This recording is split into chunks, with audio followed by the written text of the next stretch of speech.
Hi, my name is Rob Thurston. Thanks so much for checking out my Cybrary course on Nmap. I've been protecting networks of all sizes from cyber attacks for over 20 years, which is about as long as Nmap has been around.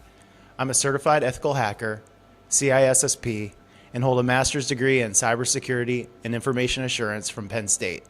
I'm currently the Chief Information Officer for a great manufacturing company in the Dallas-Fort Worth area.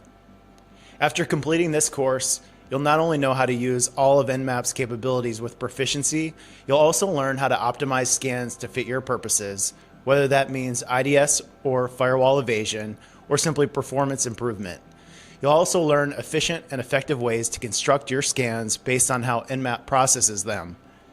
Then understand how to interpret the result.